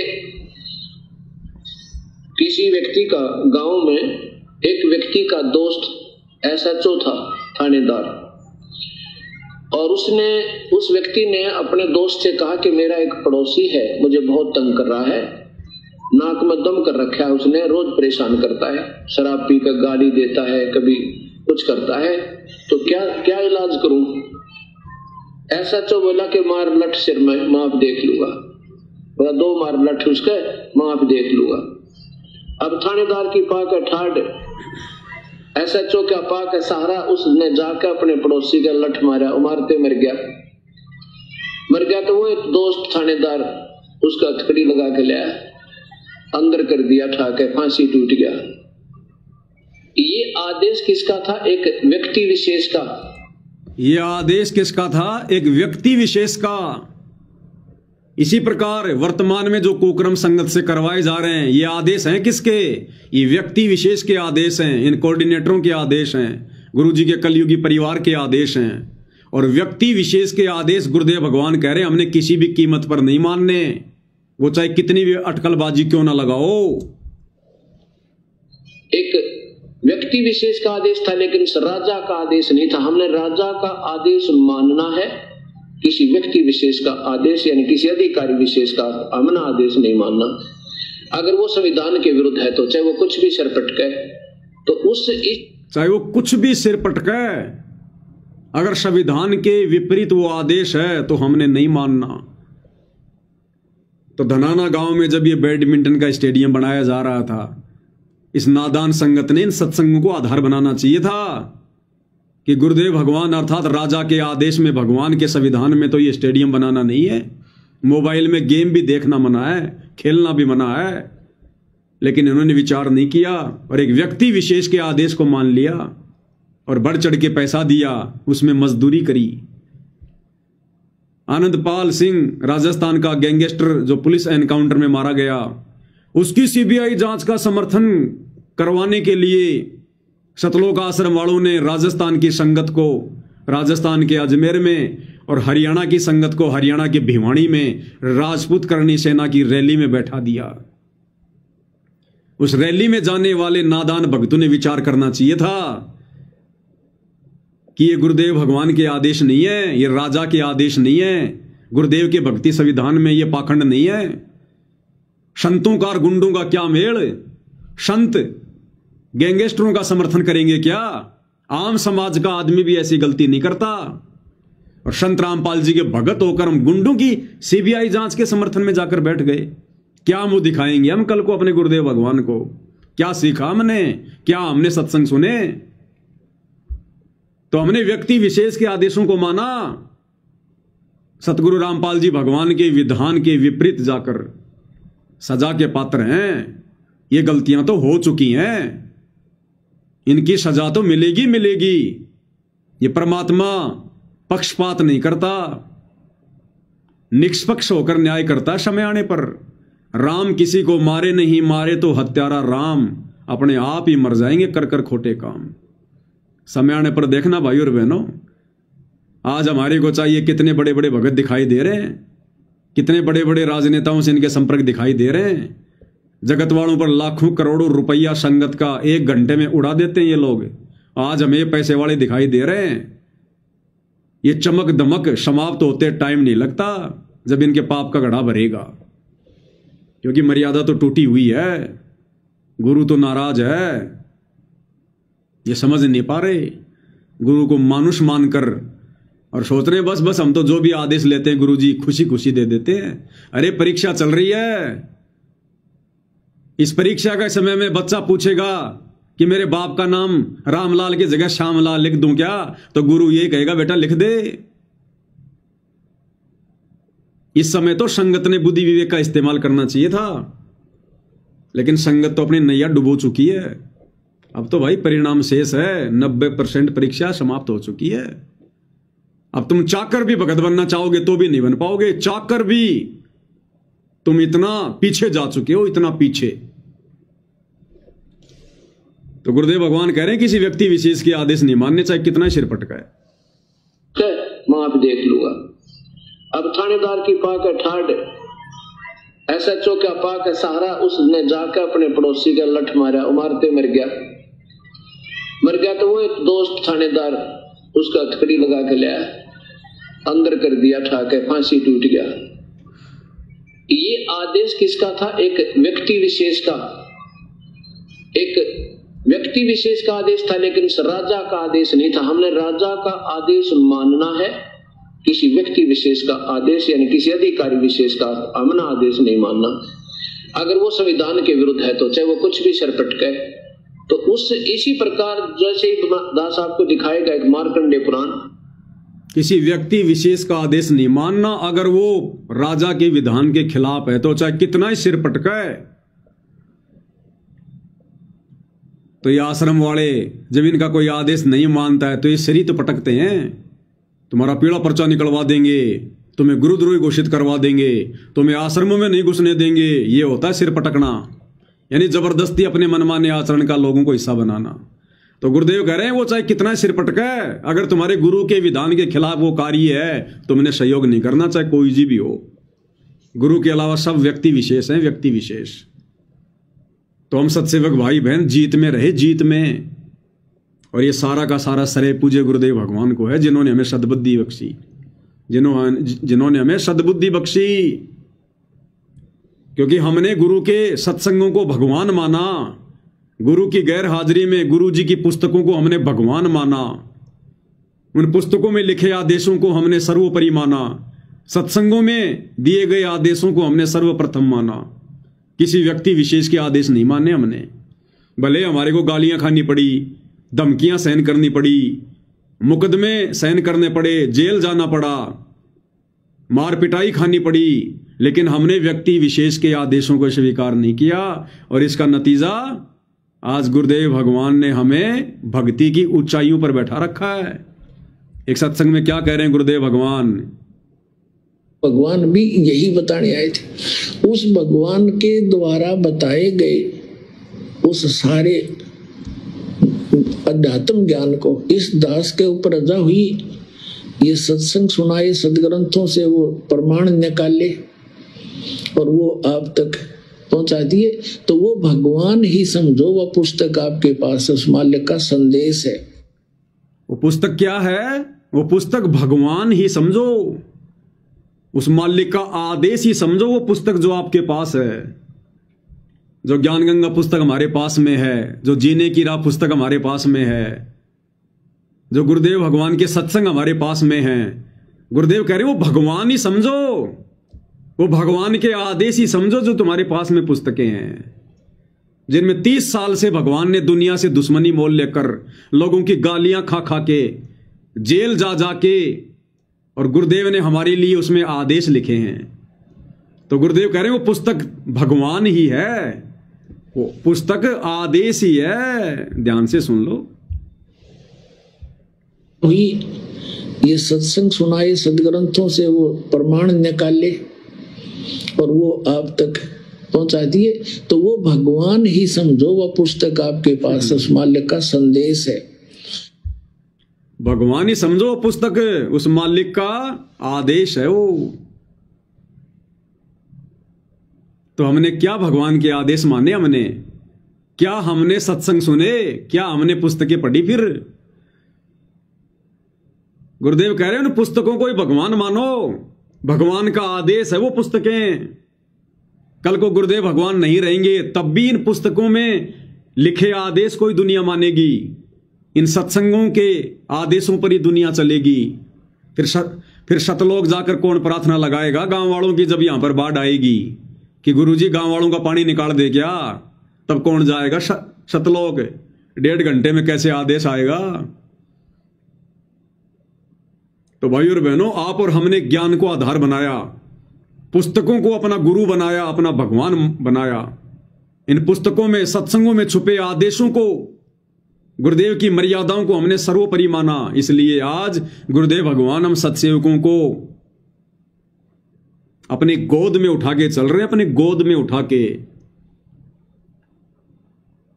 हमसे जरा भी मर्यादा में त्रुटि नहीं होने दे रहे गुरुदेव भगवान, क्योंकि ये समय ही मर्यादाओं में रहकर भक्ति करने का है, गुरु को प्रसन्न करने का है।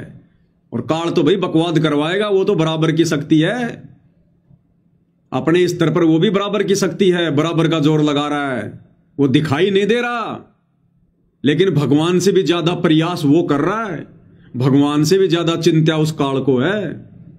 तो वो कैसे भक्ति करने देगा भाई? वो तो शहर में झाड़ू लगवाएगा, कचरा साफ करवाएगा, दुनिया भर की धूल मिट्टी तुम्हें खिलाएगा, दुनिया का पानी निकलवाएगा, गुंडों की सीबीआई जांच में बैठाएगा, आरक्षणों में बैठाएगा, तुम्हारा समय बर्बाद करवाएगा, तुमसे आन उपासना का हिस्सा बनवाएगा, तुमसे लोगों की धर्मशाला बनवाएगा, लोगों के मकान बनवाएगा, तुम्हारा समय और समाशय बर्बाद करवाएगा, तुम्हारे दान धर्म का दुरुपयोग करवाएगा। वो यही करवाएगा और यही वो करवा रहा है, क्योंकि वो संगत में पूरी तरह से एक्टिव है, एक्टिव। वो सबके सामने प्रकट नहीं होता, वो अपना कार्य दूसरे में गुप्त प्रेरणा करके, कुप्रेरणा करके करवाता है। जैसे वर्तमान में इन आश्रम वालों में कुप्रेरणा करके, कोऑर्डिनेटरों में कुप्रेरणा करके, गुरुदेव के कलयुगी परिवार में कुप्रेरणा करके भली भांति अपना काम निकाल रहा है। और संगत बिल्कुल बेखबर है, पता भी नहीं संगत को क्या हो रहा है, हम किस दिशा में जा रहे हैं। तो भाई और बहनों, गुरुदेव भगवान ने आप और हमें जो सद्बुद्धि बख्शी है, जो मेहर आप और हमारे ऊपर बख्शी है, हमारी ज्ञान वाली आंखें खोल रखी हैं, इसके लिए भाई और बहनों हम गुरुदेव भगवान का जितना धन्यवाद करें उतना कम है, जितना धन्यवाद करें उतना कम। तो भाई और बहनों, हम हर स्थिति में गुरुदेव भगवान के ज्ञान को आधार बनाकर आगे बढ़े, तभी हमारा हित है, तभी हमारा भला है। क्योंकि परमेश्वर ने तो हमें चुन लिया है। अब चुनी हुई आत्माओं की ट्रेनिंग चल रही है। इस ट्रेनिंग में हमने बिल्कुल भी डगमग नहीं होना है।